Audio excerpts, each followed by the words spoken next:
And action! Hey everyone. So Shayla and her mom came in today inquiring about things to help with mood. And there are certain foods that will just exacerbate a mood disorder. There are certain foods that will exacerbate arthritis. There are certain foods that will exacerbate inflammation.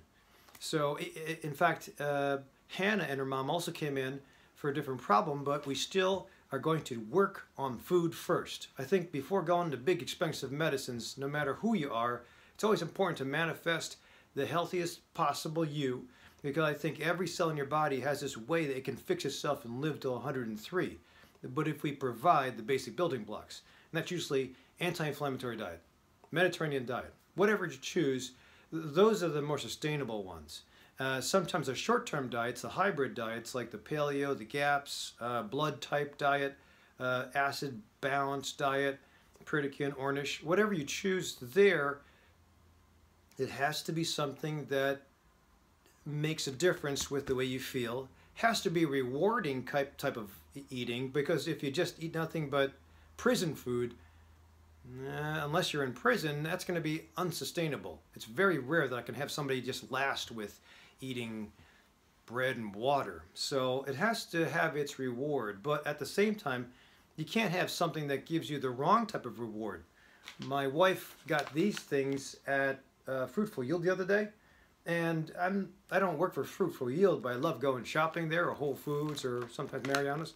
And this stuff, pretty good, but I had one bite the other night, and I'm thinking, man, I keep on thinking about this cookie, and I couldn't stop eating, and I wanted to have more and more cookies, and I was full, but there's something in the ingredients that is making me want to have more, even if I'm full, even if I know I'm going to be going to sleep soon, even if I know that that causes some kind of a reaction in the body that's probably going to go straight to my love handles. But that's just it. If I didn't have a mindful practice, I wouldn't be able to stop.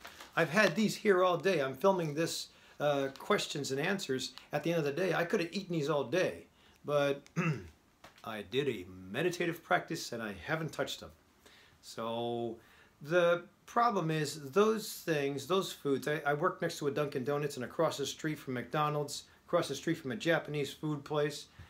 All these places want to give you food that you'll be happy with. They also want to give you food that will make you think, I want to go back there again. I mean, what business wants to tell you, I'll give you something and you can have my product, but don't ever come back? Any businessman wants you to come back. No, so, except for me. I would rather have you healthy and meet me at a hike than come back in for disease, but it's kind of cool when I see people getting better. It just takes a long time. So anyway, food for mood, we always have to try to stick with low glycemic index foods. And I've done tutorials on low glycemic index. If you can get those foods that don't cause such of a rise in the insulin response, it will help. And I've done a couple of tutorials and a couple of questions, answers on this one. And just the basic premise again is that if you have nothing but oatmeal or cereal to take in the morning, the oatmeal, not bad, but that's pretty bland. Usually I have to dress it up with something. The cereal, guaranteed, it's got sugar in it. So both of those are carbohydrates. One has high fiber, the other, the cereal I don't know about. It depends. Fiber one I think has 10 grams of fiber, supposedly one bowl. But tell you what, if that's all we have available, in addition to maybe a non-dairy source of liquid of some sort, my suggestion would be, and that's fast, it's quick, but it's cold. My suggestion would be that you maybe add fiber in a smoothie, or add protein, or add fat. Fiber, fat, and protein all will mix into the meal, whatever it is, whether it's the oat or the cereal, will mix into that and make it a longer lasting bolus of food in your stomach. The longer it lasts, the slower it releases carbohydrates into the bloodstream, the less the insulin responds, glycemic index. So if you can have a meal that's low glycemic load, or you can have just one product that's low glycemic index, both of those are cool. So the idea would be, if you have something like that, like Shayla, and it's 7 o'clock, and then your insulin rises real fast because you have a high glycemic bad food, then usually what's going to happen in about 2 hours, which will be their 10 o'clock period, her thinking won't be as good and she'll be hunting for food. Now, you're not going to just get up out of class and go hunt for food. but sometimes it's just felt as an emotion. Sometimes it's just felt as boredom. Sometimes it's just felt as irritability.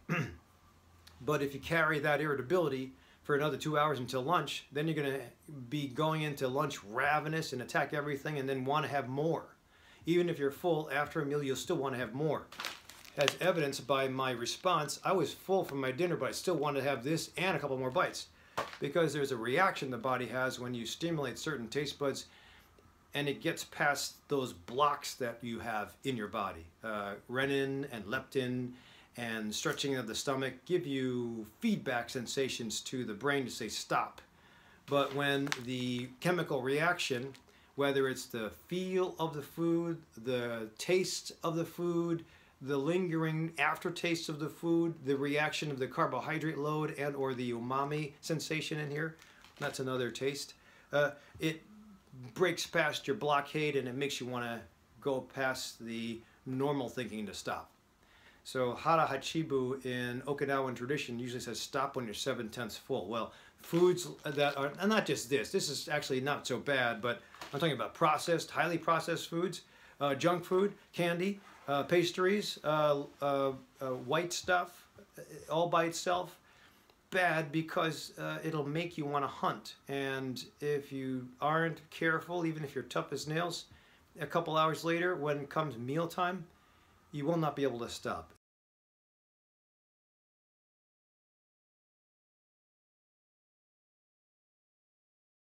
And that's where obesity comes in. I have a lot of patients that just can't stop. I have another patient that came in today. This happens to be food day for some reason, that came in and said that we had a lot of carb craving. And when somebody comes in and says that they can't stop their carb addiction, I think there is a reaction that certain foods have. Unfortunately, processed foods will always have that. I think it's built in. You can guarantee it. But certain foods will have a reaction that will make you want more. But whether there's a psychological dependence on food, or there is going to be a relationship to food, there's a lot of psychologists that are out there, and you should see a psychologist if there is an unanswerable craving in the system.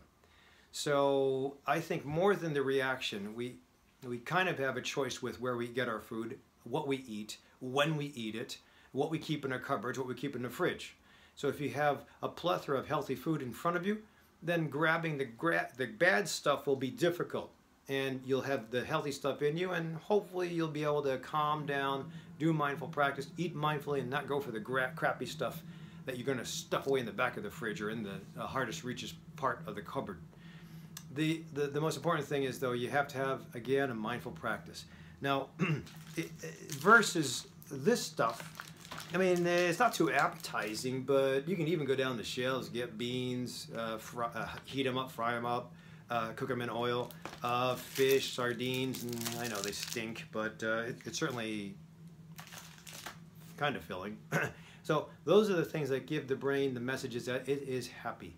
If the brain is happy, then your cravings go away. But for some people with deep down cravings, you might have to be on a couple different things.